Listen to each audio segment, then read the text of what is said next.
Great. So before we get started, I want you to sit up nice and tall, and I want you to close your eyes. I want you to start to focus on your breath. And I'm going to give you a quick little simple self-monitoring tool that I use actually very regularly so that this way we can't manage what we don't measure. And so on a scale of 1 to 10, as you're focusing on your breath, 1 being I feel like absolute garbage, and 10 being I feel absolutely amazing, the best I've felt in my entire life. I want you to know what is your number right here and right now so that you can start to monitor yourself on how you feel physically, mentally, emotionally.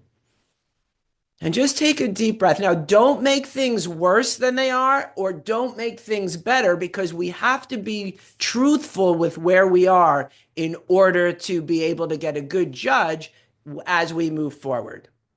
So once you have your number, I want you to crack your eyes open and I want you to put it in the chat. So what are you feeling right now on a scale of 1 to 10? So we got a 6. I'm probably about an 8 right now.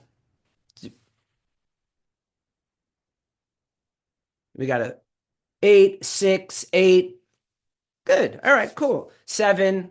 So it's always constantly shifting and changing, right? And so for those of you who don't know me, my name is Jason Wendroff-Ronicky. The class will be about 90 minutes with, at the end about 15 minutes for Q&A if you have any questions. And we're going to go over some tools and strategies. And it is my intention that you leave here tonight with some more tools that you can use as you move through your journey. When I work with clients, I talk about 2 types of tools. We have reactionary tools, and those are the tools that when grief hits you in the stomach, that it's like a gut punch, that you can really learn to manage that grief in the moment. And then there's also the proactive tools, things that you do on a daily basis that can help you start off in a great state so that when grief comes, it then helps. If you're in a great space already, then if you're doing those proactive tools, then it's easier to manage that grief than when you're coming at it from a depleted state. I always feel that it's important. The first tool was reactive, right? So we're reacting to things rather than being proactive about them. So once again, if the grief comes up and you haven't done something, I always feel that's almost a little too late, right? Because you're then reacting to those things. If you can engage in proactive rituals, those things that we do every single day, that's the things that are going to keep you in a good state. And we'll talk about state in a moment because I'm going to go over a framework with you that is going to be, that will go over some of the stuff. So just a little bit more about myself and in my grief journey. In 1998, my sister Lauren died in a car accident. At that point, there weren't any resources, especially for bereaved siblings. In fact, a lot of the time, my grief felt very invalidated because everyone was telling me I needed to be strong for my parents. I needed to be tough and strong and all of those kinds of things. And so I didn't even realize that I was supposed to be grieving. And then it started to cycle into a lot of other hesitations. And so I realized at that point, there were no books that I can read about sibling loss. There were no peer support groups or very few peer support groups. The religious facilities were there, but I didn't quite resonate. And I have a master's in psychology, and I realized traditional talk therapy wasn't really going to be enough. And I remember sitting in my room and making a very strong decision that I realized that I needed to do whatever it took to get myself into a space where I can find happiness and joy again. I was not going to let my sister's car accident kill me too. And it was out of that decision that brought me on this 25-year journey of self-discovery And it's what actually I was practicing yoga before she passed, but it really got me into the yoga practice, into mindfulness, into self-discovery. And so I had to put all of those things together for myself. And that's when I decided to help to educate other people of the different things that I do for me. And I practice these things on a regular basis, all of the things I'm going to be teaching you. Does that all make sense? And if that resonates, I want you to pick a little piece out of my story that resonates with you, and I want you to put it into the chat.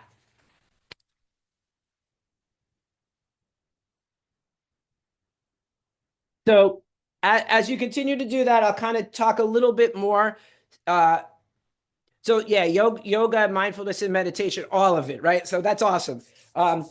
What I realized was the crux of what allowed me to kind of move forward with my grief is when I was practicing yoga. I remember the teachers saying thing about like connecting with the universe and your higher power, and it didn't make sense to me. But when Lauren passed, all of a sudden, like connecting to the thing that's greater than myself was it absolutely connected, like something clicked, and it really made me look deeper into myself and notice how I was holding grief in my own body, in the cells of my body, and I needed to figure out ways of releasing them. And that's what that I became a yoga instructor. As I said, I have a master's in psychology. I was going my major plan was to be a traditional talk therapist, but within that, after Lauren passed, I realized that traditional talk therapy, yes, it's helpful to process things, but I needed something more because at that time in 1998, the two main styles of therapy were cognitive behavioral therapy and psychoanalysis. And I studied a little bit about both of those, and I knew exactly why I was feeling the way I was feeling. And none of that was really going to help. It wasn't until I started to meditate, I started to visualize, I started to change my lifestyle habits, I started to eat healthier, I started to make sure I was getting the right supplementations, the right micronutrients, the right omegas. I was starting to use essential oils in getting those into my environment and changing my emotional state. And then I realized that all of the stuff that I was doing physically was helping my mental and emotional states. As I started to get the right nutrients in my body, my brain was working better, my memory was working better, I was able to get more focus. And so I always talk about we have to work from the body up and the mind down. So the body up being that the basic habits. There actually research is showing that out of everything, sleep is probably the most important piece of our overall health and well-being, even more important than diet and exercise. Because if we're not sleeping the right amount, then our body's not able to repair. And if our body is in a place of disrepair, then it's going to eventually start to break down. So, making sure my sleep patterns were on point, my diet, my exercise, my movement, all of those things started to make me feel a lot better. And so what I'm going to teach you is a little bit of the framework that I use, which is a sort of a combination of the yoga and personal development and the psychology all combined together so that this way it creates a full picture. So I'm gonna share that with you, and we're gonna be doing some exercises along with that. All right, so let me grab this. Uh, I'll just show you a picture. This is a picture of my sister Lauren. I forgot to kind of flash it up there while I was telling a little bit about her story and what brought me here to today. Okay, so we're gonna work with a framework. Hang on, let me pause this for a second. Hang on. We're going to work with a framework, and I like frameworks versus stages. I don't think life doesn't happen in stages really. because when we use a framework, we can then plug our own experience into it rather than using stages. And if our experience doesn't match the stages, then it's not a good fit, right? Everybody's life, everybody's grief is unique. So we need to make sure that we have a framework that we can use to be able to plug our own individual experiences into it. If that makes sense, type yes in the chat.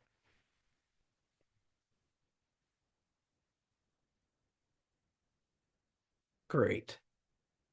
Sweet. Okay, so here, I'm going to go over the three steps of my framework, and then we're going to go back and do each one individually, right? So step one, and they're all going to be step ones because this framework is nonlinear. This is my somatic grief framework that I use when I work with clients, right? So the first step is being aware of noticing what you're doing what you're feeling, what you're thinking in the moment. Awareness is only the first step, however, right? We can be aware that eating a piece of chocolate cake doesn't serve our overall health, but it doesn't stop us from eating that piece of chocolate cake. We need to have another plan of action in order to change our behavior. So the way in which we change our behavior is to get into a peak state.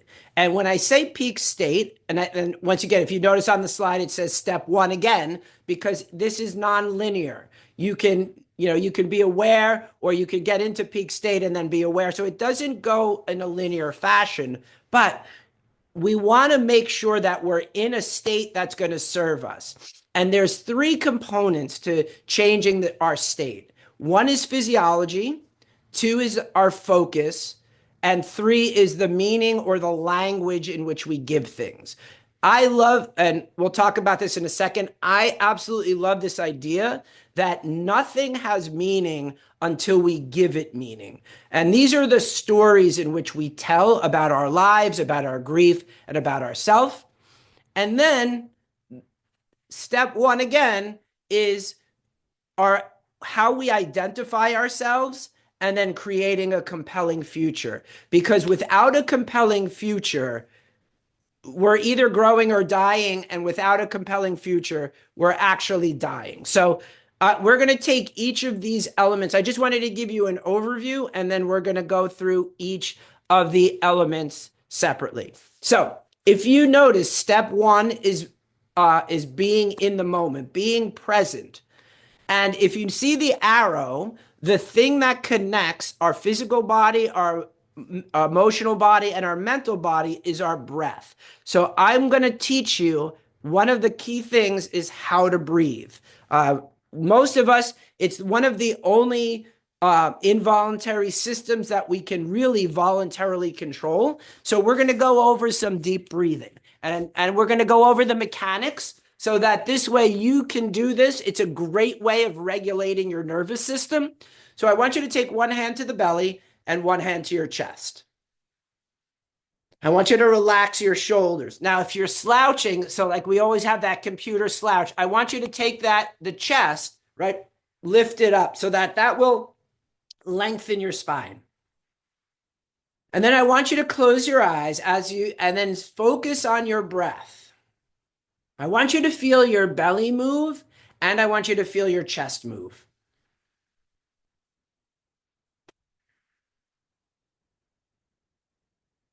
And just watch the breath moving in and out of the body. I want you to notice, do you breathe more from your belly or do you breathe more from the chest?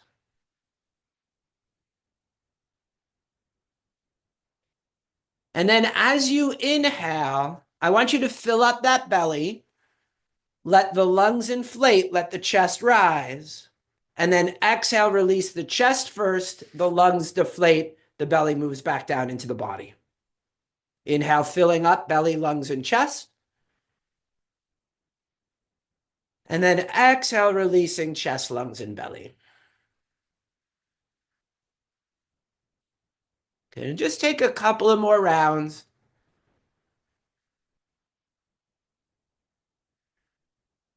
Breathing in and out through the nostrils. That helps to kind of massage, like helps to create that little oceanic sound that helps to relax the nervous system. Okay, take one more deep breath in, and then I just want you to let the hands rest in the lap. And I want you to notice the benefits that you just received just from taking a few deep breaths in and out. Good. And then when you're ready, crack your eyes open and type in the chat, noticing what change did you notice just from taking a couple of deep breaths? Notice the change. What change did you notice in your nervous system?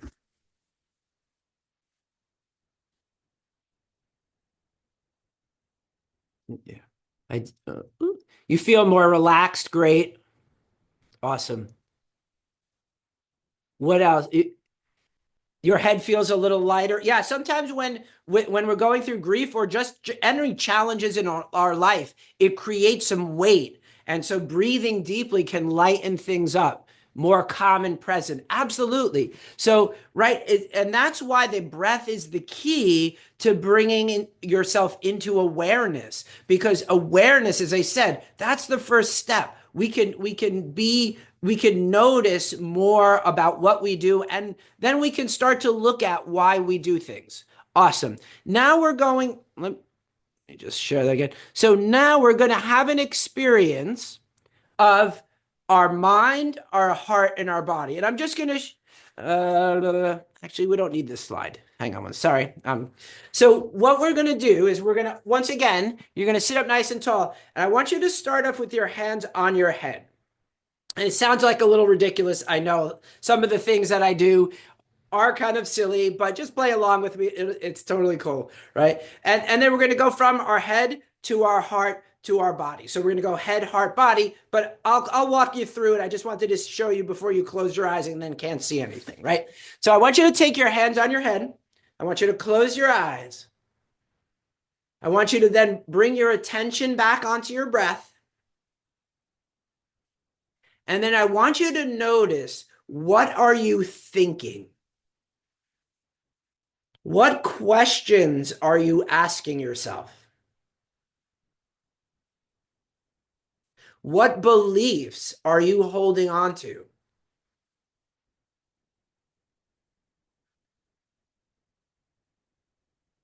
What ways are you identifying yourself?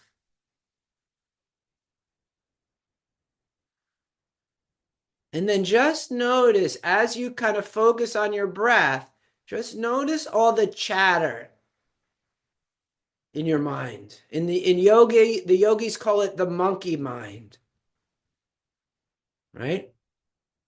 So just notice the thoughts. And just take maybe one or two more breaths and just notice what you're thinking.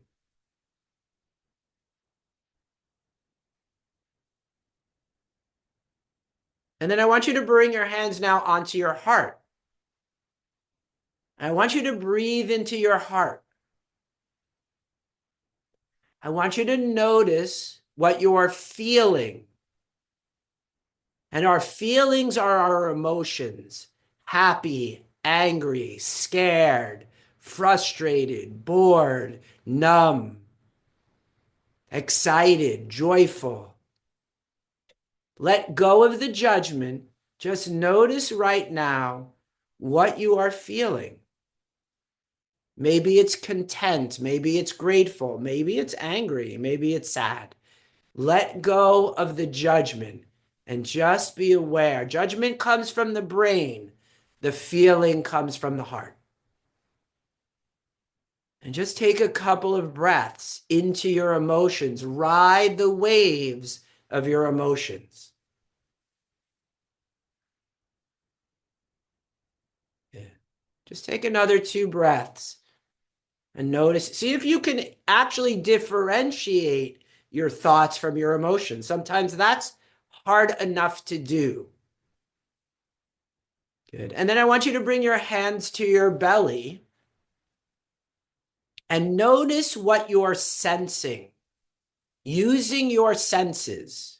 What are you hearing? What are you tactilely feeling on your skin? Maybe it's your clothes. Maybe it's the hair on the back of your neck. Maybe it's a cool breeze that's blowing through the room. Noticing any tastes in your mouth.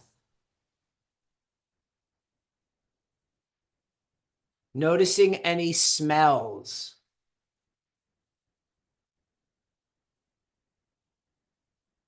And then notice your sight.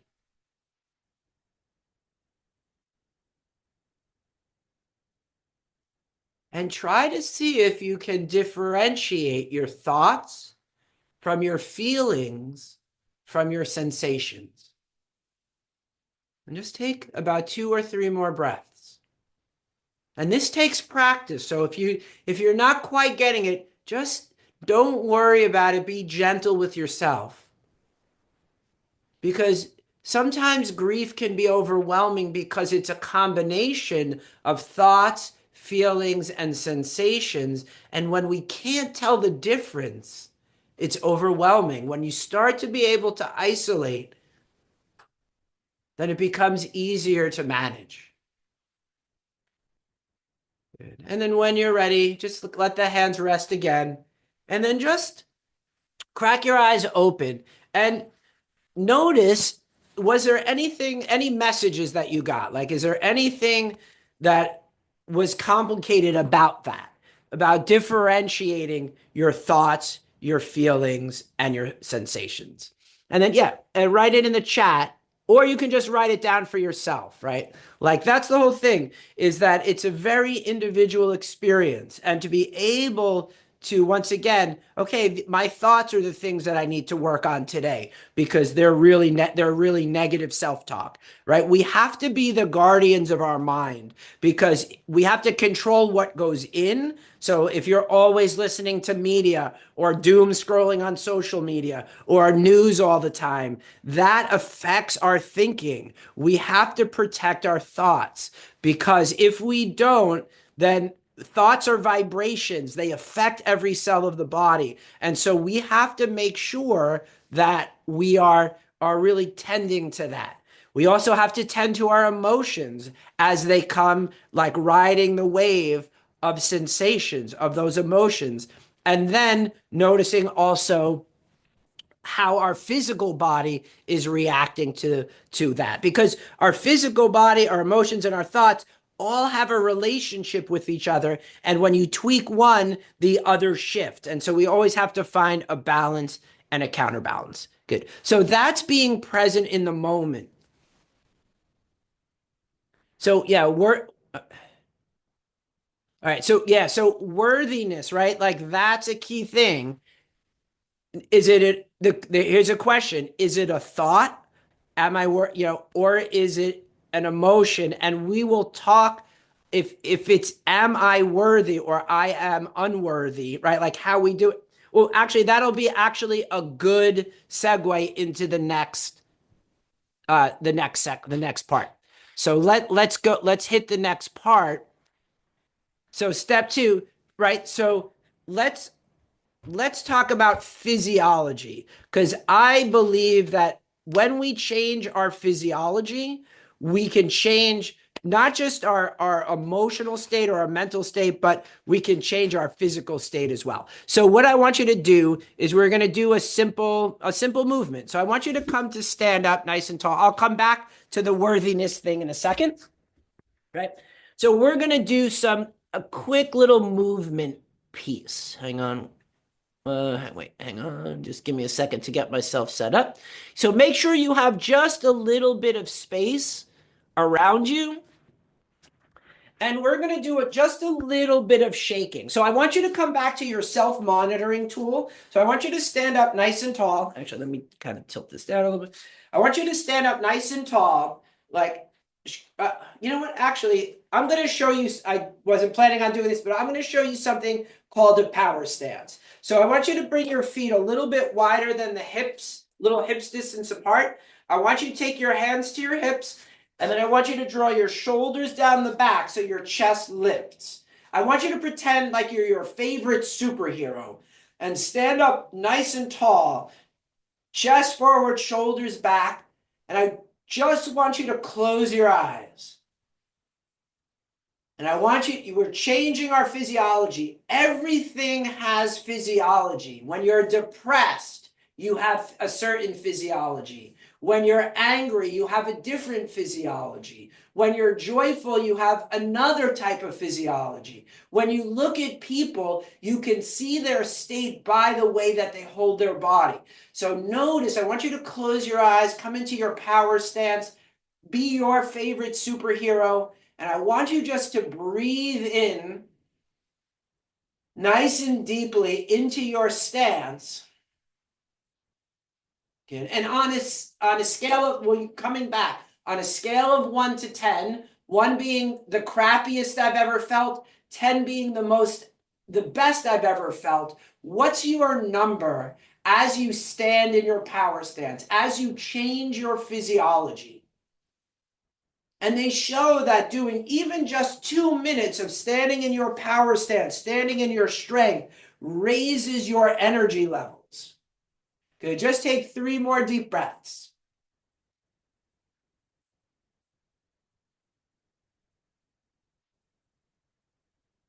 One more deep breath in, good. And then you're going to crack your eyes open. We're going to start moving. Hang on one second. I'm going to put on a little music, and we're literally just going to start to shake a little bit. So I want you to start with your right hand, and then I want you to start just to shake, nice and gentle. Please take care of yourself if you have physical injury or you have sensitivity anywhere. Just please be gentle with yourself. And then move up to the elbow. We're just going to simply shake it out. And when we start to shake things, and then get up into your right shoulder. When you shake, it helps to just recalibrate your nervous system. And then bring the right arm up and down, forward and back, and then you can make like figure 8s while you're shaking. Right? Get a little creative with yourself if you're into movement, right? Like just make sure you don't knock over any furniture. Good. And then left hand. Just get the left hand shoot. And then go up to the elbow. And then up to the shoulder. Right? Just get everything going. And then get both arms going. Right? Like when you start to notice yourself getting into a pattern, I want you to break it up. Right? So often when we get into these patterns, and just shaking your patterns up physiologically will help to break those patterns. Good. So let's go down to the leg. So just move your right hip. Right? Just get it going. Doesn't have to be anything fancy. Right? And if you want, we're rotating. If you want to go forward to back, right? Feel free. And then you can start to just shake your right foot and get up into the knee, right? Up into the hip, and then just get that whole right leg going. Forward, at the side, back, forward. It doesn't even need to look like anything, right? You can just go along with the music. And then let's do the left. Keep your hips stable for now. We're going to get to the hips and the pelvis in a second. We're just getting to the extremity. And then the knee. You go forward and back, right? And then just let the whole leg just go and shake it up. And now let's go up to the hips. So just start to make little circles with your hips. And then see if you can make those circles bigger. And then as big as you can. Just get those hips rolling. And then go in the other direction. Start off big. And then kind of get a little bit smaller. And then if you can't get the chest, like just let the chest start to move. And the chest and the shoulders. And then get the head and the neck going. And then just let the movement just take over your whole body. And then just shake. And then for about maybe 10 or 15 seconds, you're gonna just shake everything out. Right? Just let the shaking happen.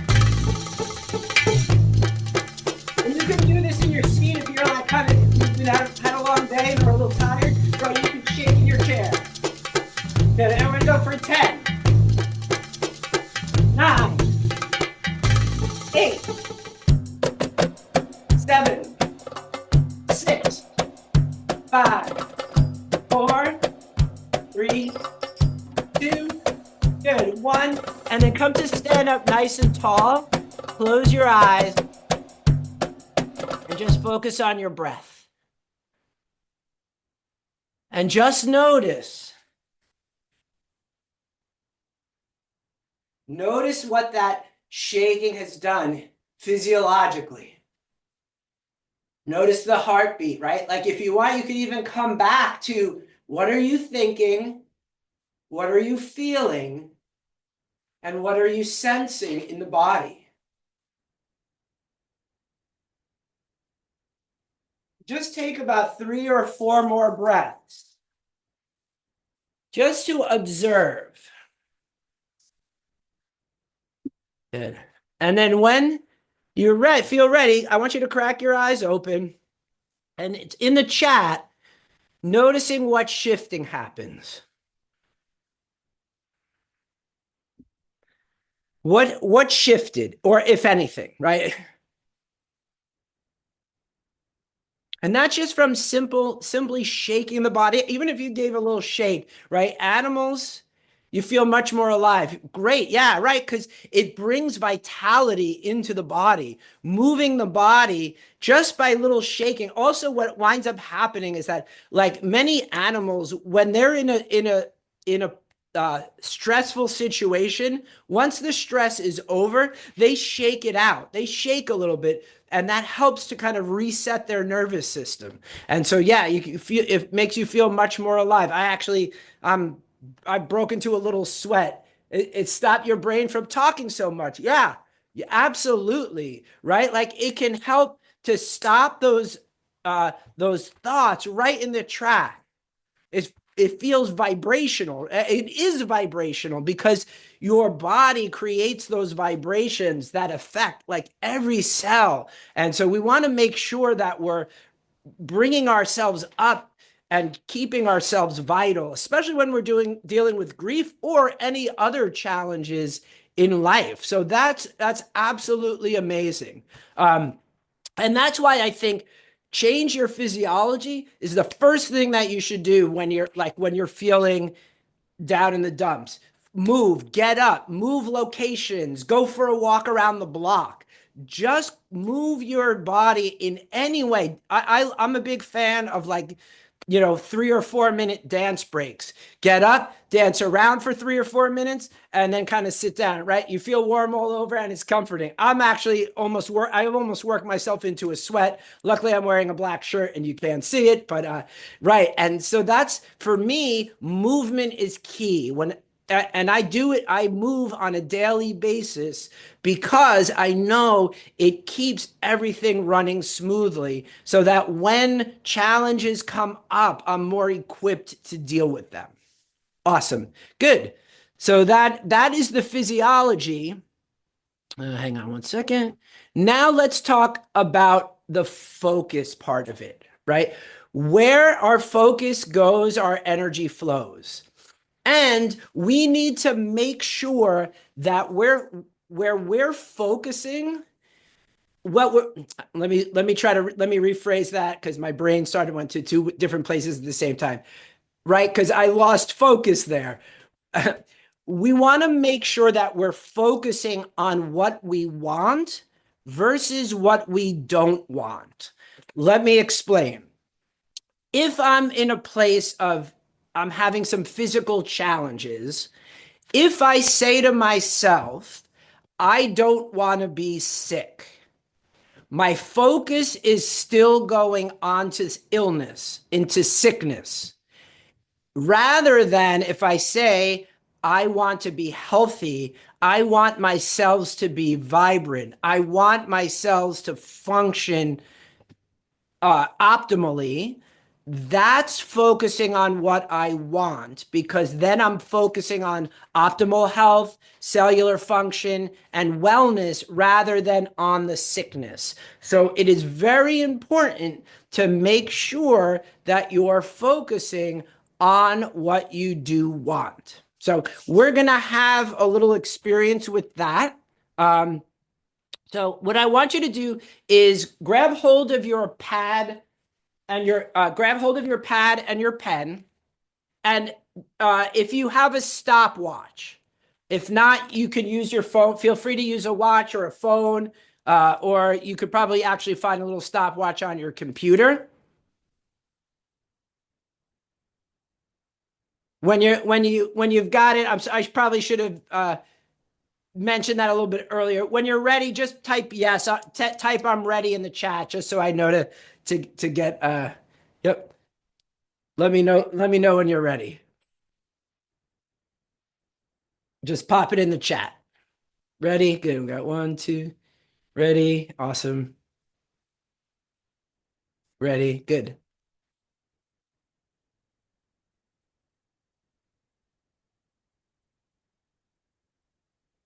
All right. So everyone's got their stop. Good. I think we're all good to go. So I want you to get your stopwatches going. Well, actually, on the count of three, you're going to hit start. And then I want you to time yourself on how long it takes you to write your name 25 times. Ready, set, go.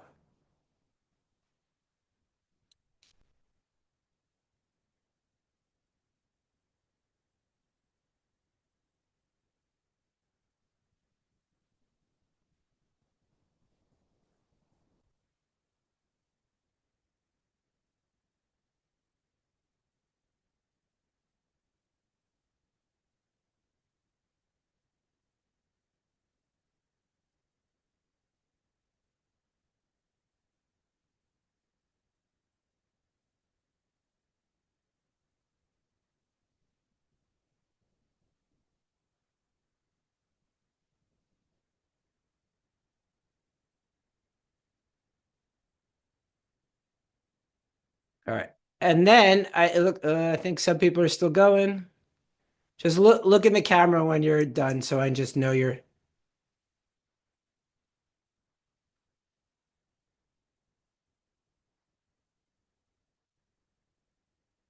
Just wait another second. Good. Okay. Now, without looking at your stopwatch, what time is it? So, right. I so no, take a look at your stopwatch, and you should be able. Most watches and phones have a time on there, right? Like, or there's right. So where we choose to focus, you can let other people direct your focus, or you can choose to focus yourself. Everything that's great about your life is available to focus on, and all the crap in your life is available to focus on right now. It's just a choice of what you're choosing to focus on. So there's so much information that we have to decide where we're going to send our attention, right? So going back to that worthiness issue, right? Are we focusing on being worthy, or are we focusing on our unworthiness? That's like, and knowing that every time I choose to focus on my unworthiness, my worthiness is available to me too. I just need to start to, it's just about the changing of your focus. And just like I said, we want to focus on what we want in our lives, not what we don't want. The universe does not understand negatives. So if I said to you, don't focus on a purple elephant, what's the first thing that comes to your mind? A purple elephant, right? Because it's whatever you put your attention on, that's where your energy flows. So we need to make sure that we're spending time focusing in the direction that we want. And once again, it's a choice. It's a choice that we make every moment. And so that's why to be aware, okay, right, I'm focusing on this right now, but I can choose to focus on something different because you have the choice to change your mind, to change your focus. And the more you can do that, and it is a skill that you need to practice, especially in the early stages of grief, our focus goes all over the place. But that once you can find that focus and keep it on moving you in the right direction, then it's something that you need to work on like pretty much every day. It's like building a muscle. I don't go to the gym and expect to lift 100 pounds if I can't do it. I have to start with 5 pounds, and then I have to go to 10 pounds, and then 15 and 20. And I have to do the reps every single day in order to build up the strength. The same is true with our focus. We have to work on keeping focused on a regular basis. So, how do turning all right, let's take the. I have some more, Sky. Let's bring that as part of the Q&A because I do have some questions about that. So I want to make sure I get to it, but um, we'll catch it at the towards the end. I'll open that up for Q&A. It's a great question though, right? So the next thing is the last part of changing your state is the meanings that you give things, right? Things don't have any meaning until we give meaning to it. So a great example, I want on your pad and paper, I want you to write down the story you tell about your grief, right? Because that's the meaning. What meaning are you giving to your grief? And I'll give you a couple of minutes. And if grief is not your biggest challenge, like what is your biggest challenge? And notice the stories that you tell about that, because the stories we tell are the stories that become part of our lives. And we can change the narrative, but we have to know what the plot and what the story is first. So I want you to take a couple of minutes. I want you to write on the top of your page the meaning I give to grief or the meaning I give to blank challenge is, and then write down all the stories that you tell yourself about that topic or about that thing.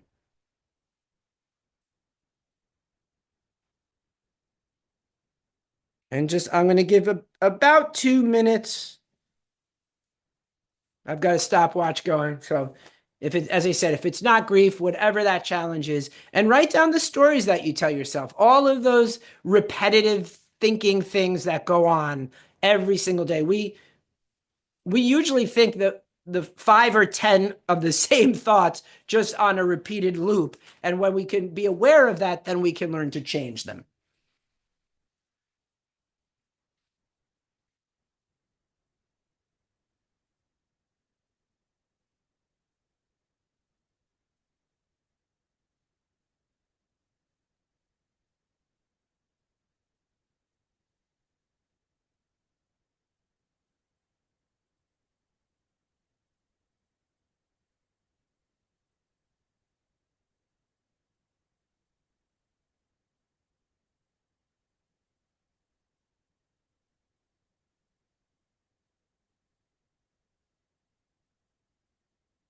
It's got about 1 more minute. Just the highlights, like the basic plot lines. I know well, I'll share that in a second.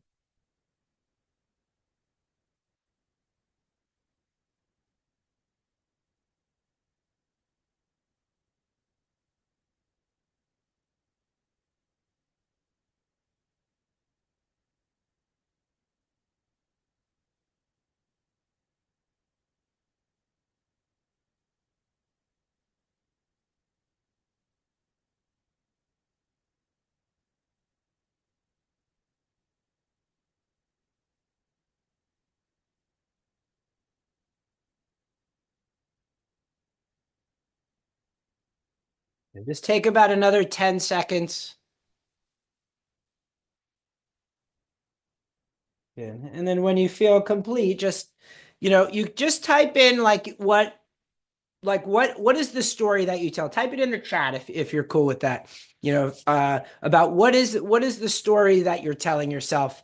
Like, I know for me, grief used to be the story I used to tell about my grief was that, oh my God, this is the absolute worst thing that ever happened to me. But over the years, I've transformed it into this is such a growth opportunity for me because I get a chance to share about my sister and share all of my gifts and talents to that are going to serve people. So it went from being a story of doom and gloom to a story of hope.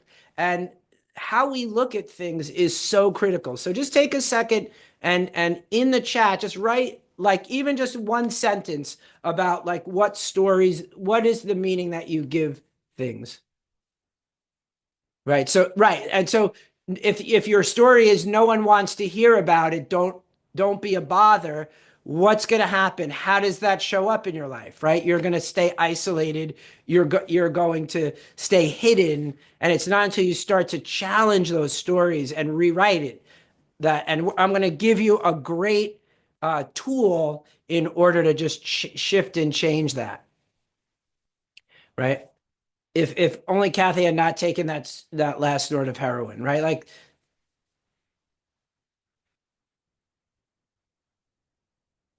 and notice how these stories, how they play out.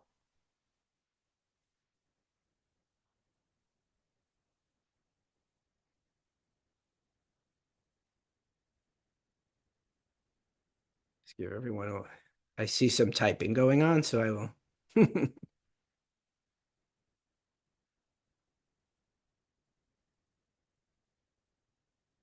I'm a bad parent, and uh, what have I done wrong? Yeah,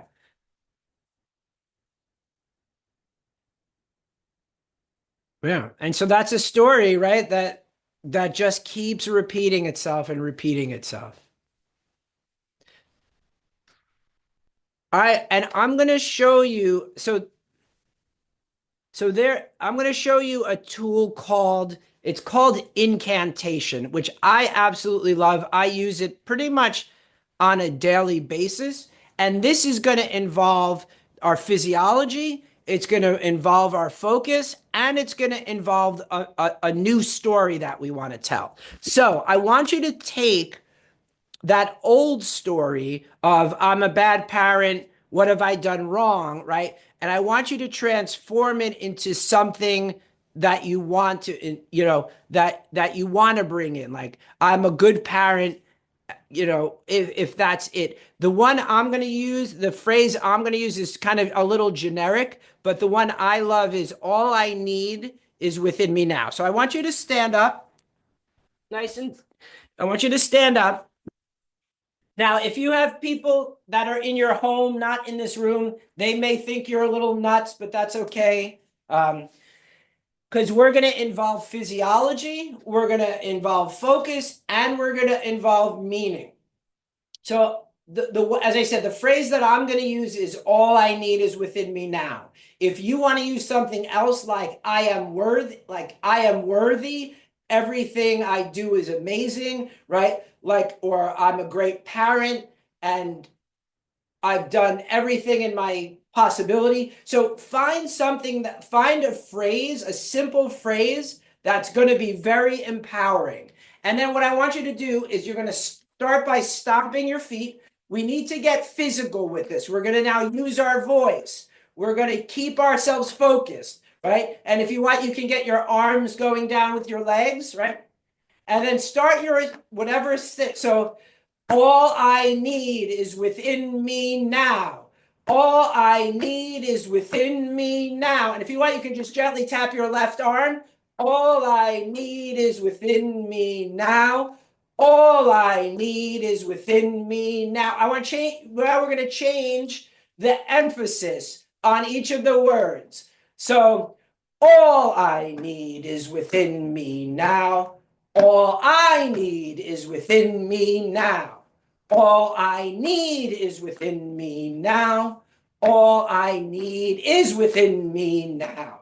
All I need is within me now.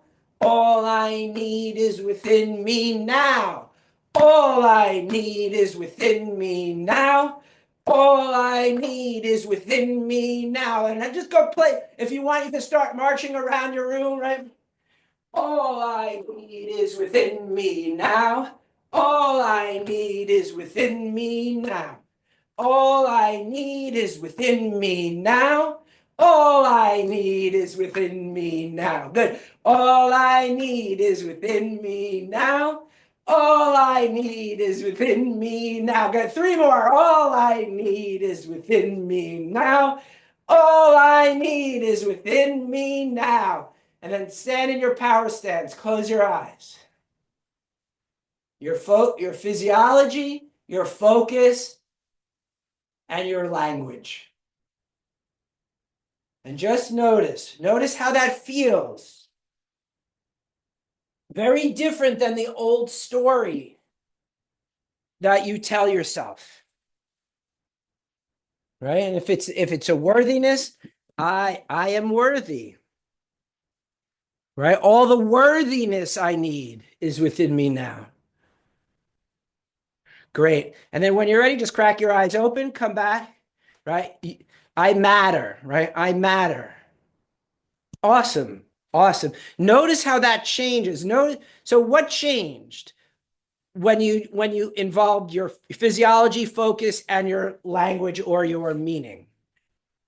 What shifted and changed?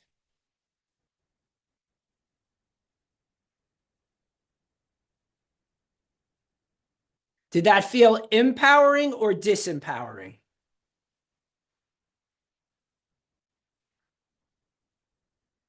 Yeah, you felt the touch.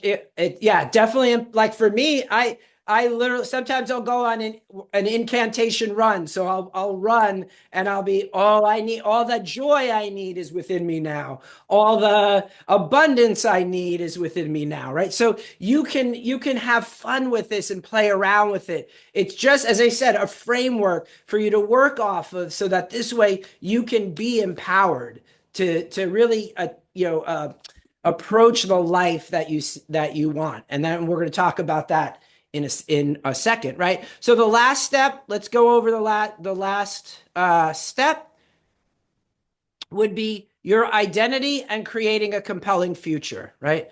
So I want you in your notebook on the top, write the question, who am I? Who am I? And then for the next if for the next 2 minutes, I want you to write down I am and then anything that you are, right? So, like it would be like, I am a son, I am a husband, I am a bereaved sibling, I am a yoga teacher, I am a therapist, I am a, and I just for the next 2 minutes, just write down everything that you are, right? And yeah. And then when you're ready, three, two, one, go. And then just really start to remember that you are so many things.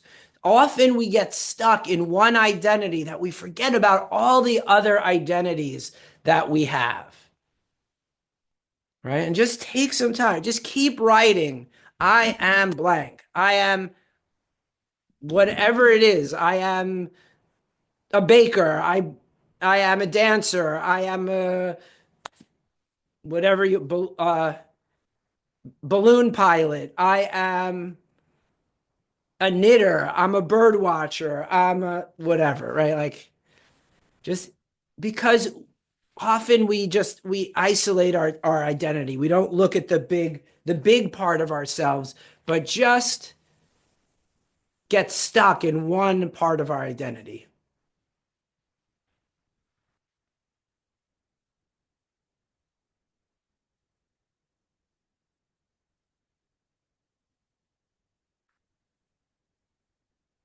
Just take about another minute.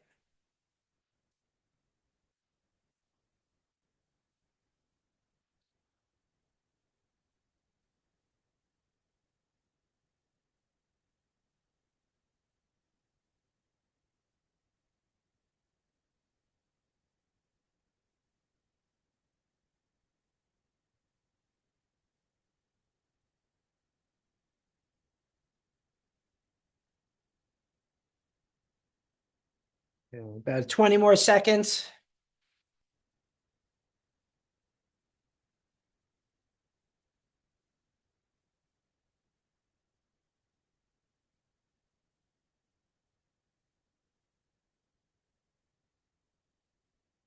Good. Three, two, one. Just pause, stop for a moment. And I just want you to take a moment and look. Look at what you wrote. Look at all of those parts of yourselves. Are there a couple of those that you've forgotten?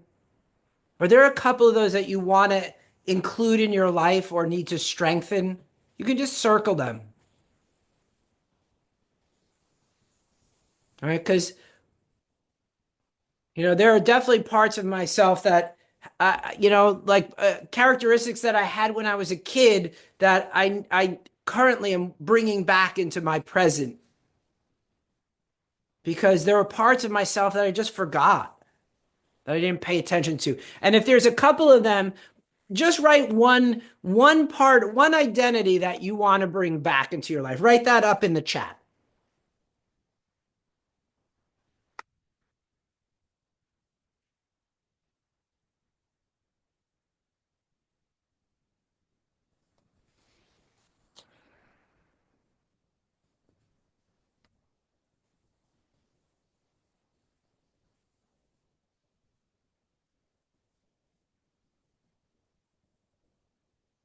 Yeah. So you're a brother, right? Like you're a brother. And that's part of your identity, right? A fun-loving person, more live more creatively. Yeah, these are pieces that, sometimes we just forget. We forget that's who we are. Right. And then it's creating a plan of how are you going? Oh, let's take that, right? That's perfect. So then we're going to take that into the last thing is a compelling future. Do you have a compelling future? Right. So we're either growing or we're dying. And when we have a compelling future, that's what gives us focus. That's what gives us direction. Right. And so, how can you add all of these identities? How can you live more creatively and have that as a vision for your compelling future? And I want to go over how important it is to have a vision. We're going to take a couple of moments to start to craft that a little bit tonight, but I want to show you why it's important to have a vision. So if you would once again stand up, this will probably be the last time that we're going to stand up. And when we think about something, and when we do it, it has the same physiological effect. So imagining something in your brain and physically doing it has a similar effect. So what I want you to do is stand up. Let me just tilt this down. I want you to stand up nice and tall, right? Get your feet firmly planted on the earth. Then you're going to take your right hand and make a point with your right index finger. You're going to bring your right arm parallel to the floor. And then I want you to rotate to your right and rotate as far around as you can. And then I want you to notice where you point to on the wall. So when you're ready, right arm up, rotate to your right as far as you can go, and find a spot that, like where you point, I want you to notice that, right? Now you're going to come back up. Now we're going to practice going 20% farther, but we're not going to do it physically. We're just going to do it in your mind. So bring your hands down by the sides, close your eyes. I want you to imagine yourself bringing your right arm parallel to the floor. And then I want you to imagine yourself rotating around 20% more than you did just a moment ago. And then see yourself bringing that right arm back around and then down by the side. And we're going to practice it 3 more times. So inhale, right arm, imagine your right arm coming parallel to the floor. Imagine rotating around 20% more, bringing the body back and bringing your right hand down to the side. Good. 2 more rehearsals. Inhale, bring your right arm parallel to the floor, pointing in front of you. and then rotating around 20% more, bringing it back, lowering your right hand. We're going to bring it up one more time, rotate around 20% more, bring it back, and then lower your right hand. Now we're going to practice it, but try to go 40% more. So as you inhale, you're going to bring your right arm parallel to the floor.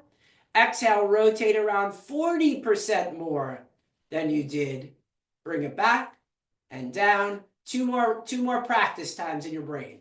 Inhale, bring the arm parallel to the floor. Exhale, rotating around 40% more. Bringing it back, and then releasing your right hand down to the side. Good. One more time. Inhale, bringing the right arm parallel to the floor. Rotating around 40% more. Bringing it back, and then bringing your right hand down to the floor. Good. Now crack your eyes open. Now we're going to do it physically again. Right arm parallel to the floor, pointing out in front of you. Rotate around. And notice how much farther you've gotten just by having a vision and practicing it in your mind. Good. When you're ready, bring it back down. Come back to sit. Right? That's the importance of visualization, of seeing the result before it happens. So just take a couple of minutes, and I want you to start to create a compelling future for yourself, incorporating some of the things that we've worked on or talked about in this class tonight. Your worthiness, the fact that you matter, being a good parent, having lightness in the body, whatever it is, right? And it's important to make sure now it's not going to be a finished future right now. Like we're just starting the process and it takes a while to kind of redefine, but just like big broad strokes of what will motivate you? What is your passion? How do you see yourself moving forward?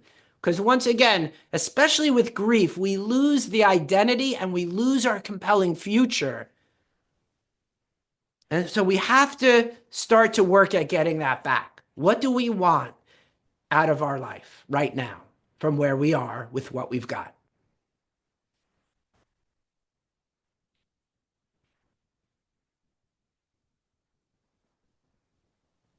And it doesn't matter your age, right? Like age is not a factor in this. We always have to have something that we're moving towards.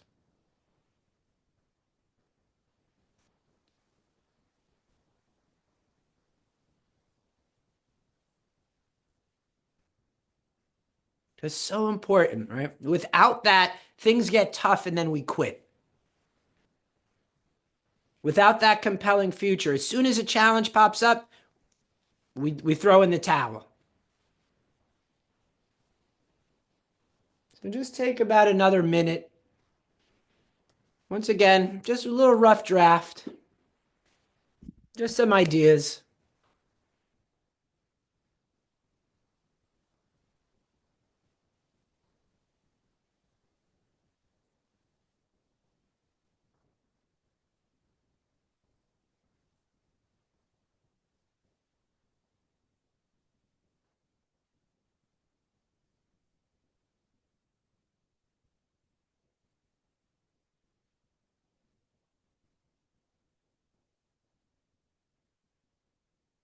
And just take maybe another 10 or 15 seconds just to, once again, this can be open-ended.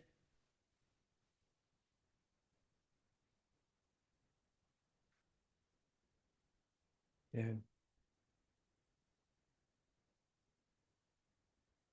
great. And then when you just feel complete, just write that last sentence or close that last thought, right? In 5 years, I'll be a keynote speaker and it keeps me focused on always growing and improving. Exactly, right? Like having that vision of being a keynote speaker, having that compelling future of being a keynote speaker, even if things get tough, even if things are challenging, it pushes you forward. Listen, it's not comfortable to grow sometimes. We have to get out of our comfort zone. That's where all of the growth happens anyway. The question is what happens? You know, so yeah, I like the idea talking about reframing things, right? You will gain 80 pounds of lightness, right? Rather than losing 80 pounds, right? It's a way of changing the language or changing the meaning because you're not right. And notice what you're focusing on. If you're focusing on losing weight, right, you're going to focus on the weight rather than gaining lightness, 80 pounds of lightness. You're focusing on the lightness, focusing on what you want rather than what you don't want, right? That's awesome. And if anyone wants to share a little bit about like one sentence about their compelling future or what's going to keep them moving forward, and then we will oh, I got a couple more things and then we'll open it up for Q&A. Cool. So, all right, let me just do one. So I just want to give everyone a little sneak peek on something that I'm working on. I haven't quite finished it yet, but I'm working on a group program called the Revive Somatic Grief Wellness Program, where it's going to be on a membership format, where it's going to be a one weekly 60-minute online group therapy session. It's going to be on Tuesdays at 7 p.m. Eastern. There's going to be a monthly Q&A. There's going to be a private Facebook group. I'm going to offer guided meditations and visualizations and all kinds of inspiration. There'll be a 10% discount on online yoga classes or a 10% discount on private sessions. And my starting cost is going to be $80 a month, at least for that first year until I kind of get it really rocking and rolling. There's so many things I want to do with it. So that's a little sneak peek. What I am offering for those of you that want to kind of experience the one-on-one work that I do, a breakthrough call, a free breakthrough call, which is a 45-minute Zoom call, and we'll look at some of those areas that you need more work. And I'll give you a tool to realign, to get yourself realigned. And if it's a fit that we work together, then we can discuss options for moving forward. My Calendly link sorry, I didn't mean to click that. I accidentally clicked the link. Hang on one second. Sorry. What just happened? I didn't mean to. I'm going to put the link in the chat. Hang on. Let me get back to what. Sorry about that. I didn't mean to actually click on the link. What just happened? Hang on one second. I don't know what just. My thing. Oh, it did it in. I know what happened. No, it didn't Safari. Where did it go? Oh, here it is. All right. Nope, that's not it. Just sorry, hang on one second. I don't know where here it is. Can you Hang on, let's try this again. There we go. Okay. So I'll put the Calendly link in the chat. And for a special bonus, anyone that schedules a call tonight before midnight, I'm going to actually make a recording. I'll send you a personalized recording of that tool that we'll talk about in your personal session. So I'm going to put that in the chat once I stop sharing. And the last thing I want to kind of share is I absolutely love this. It's sort of a little bit of a parable or a story, I should say. And I always find learning through stories to be so remarkable. Hang on one second. Sorry, my papers. And it's called the Man and the Butterfly. A man found a cocoon of a butterfly. One day, a small opening appeared. He sat and watched the butterfly for several hours as it struggled to force its body through that tiny little hole. Then it seemed to stop making any progress. It appeared as if he had gotten as far as it could go and go no further. So the man decided to help the butterfly. He took a pair of scissors and snipped off the remaining bits of the cocoon. The butterfly then emerged easily, but it had a swollen body and small shriveled wings. A man continued to watch the butterfly because he expected that at any moment the wings would enlarge and expand to be able to support the body, which would contract in time. Neither happened. In fact, The butterfly spent the rest of its life crawling around with a swollen body and shriveled wings. It was never able to fly. What the man in his kindness and haste did not understand was that the restricting cocoon and the struggle required for the butterfly to get through the tiny opening were nature's way of forcing fluids from the body of the butterfly into its wings so that it would be ready for flight once it achieved its freedom from the cocoon. Sometimes our struggles are exactly what we need in our life. If we are allowed to go through our life without any obstacles, it would cripple us. We would not be as strong as we could have been, and we could never fly. So it is okay to struggle a little bit because it makes us stronger. And so I love that as a kind of metaphor for my own grief, and also that people want to help us, but sometimes we kind of need to go through that challenge uh, and come out on the other side. So that is yeah, that is uh, that is my framework for grief.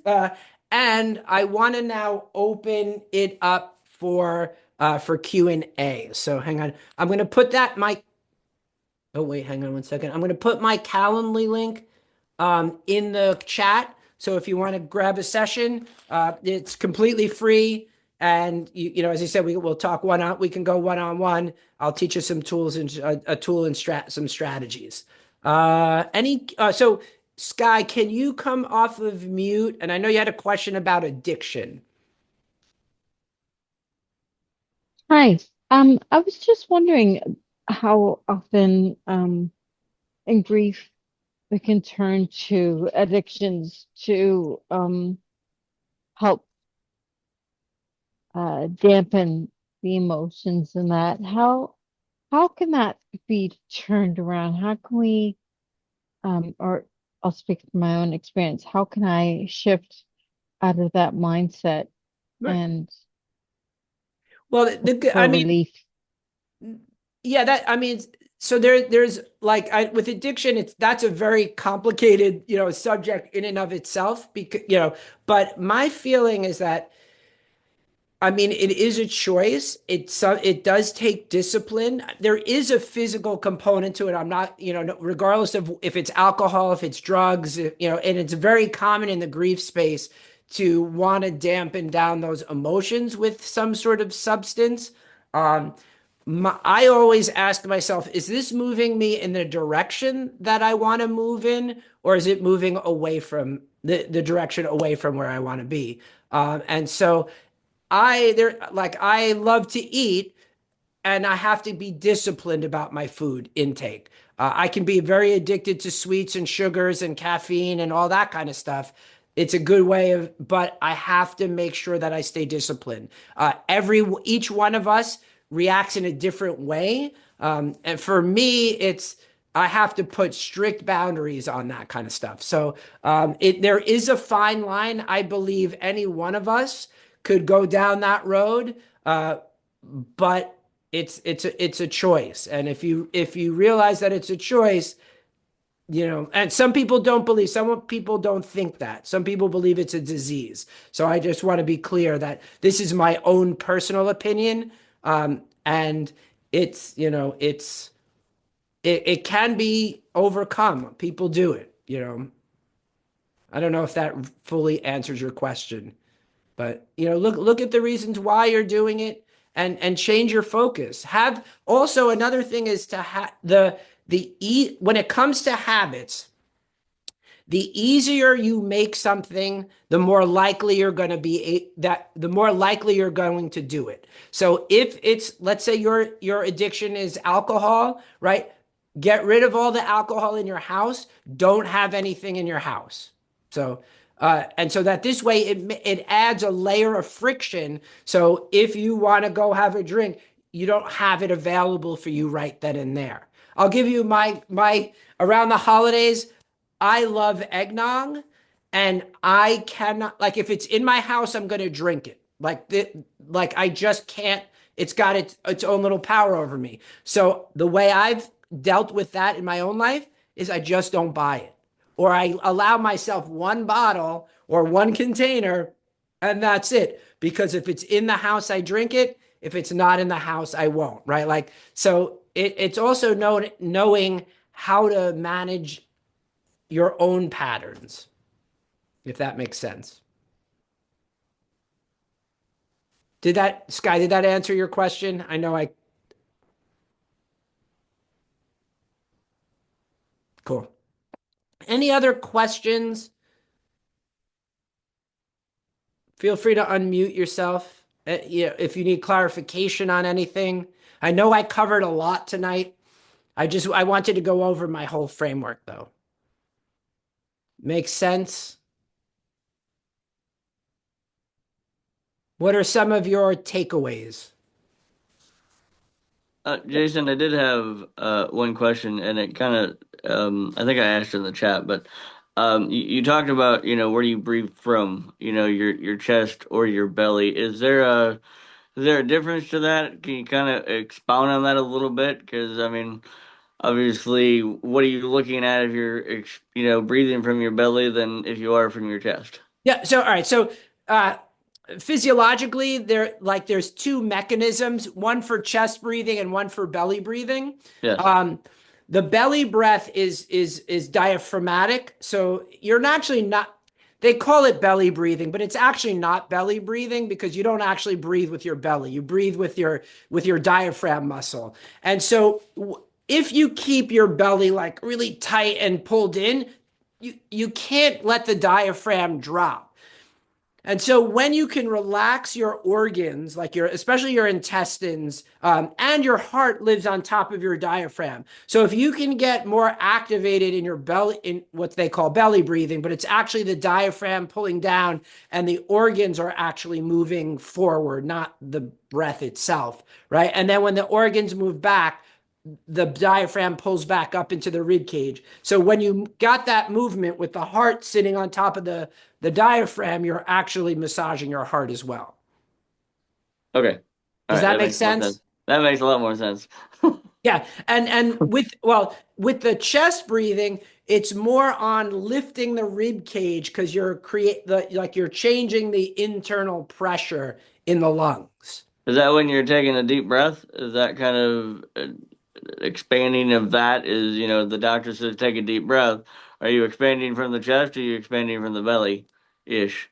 I think when you're talking about Western medicine and they're doing like they have uh the stethoscope on your chest, Yeah, yeah, right? Like yeah. it's more about breathing into the lungs, I think, because they're listening for your lungs. But Okay, they're saying a deep breath, but it's not really technically a deep breath. The deep breath is when you pull that diaphragm down. Like let me okay. see if I don't know if I can show you, but let me see if you can see this. I can ex, I can expand my lungs without moving my belly, right? So that's all in the chest. Okay. Now, and now I'm breathing into the belly. So they're two separate mechanisms, but I don't want Okay. to get too and I don't want to confuse you and get too I mean I could get too technical, but I right. So the idea though is just if you want to practice, right, just work on hand on the belly, hand on the chest, and then fill up your belly, and then let the chest lift, and then release the chest, and then let the belly move back in. Yeah, like I say, you just said that, and I'm thinking, how do I even know what I'm doing? Like, Yeah, like obviously one sounds more important than the other, and I just wasn't sure which was what. yeah, listen, it's noticing your patterns, right? And Yeah. then, and that's it really. That's noticing your patterns of breath. If you can look at them, and I love to look at things more symbolically than literally, right? Mhm. Do I breathe in more with the belly? Do I breathe in more with the chest? And what does that have to do like with the way you live your life, right? So, do you think when we get stressed, we're breathing more from our chest than we are from our belly? When most of us are stressed, we don't breathe at all. Well, yes, but The breath is shallow, right?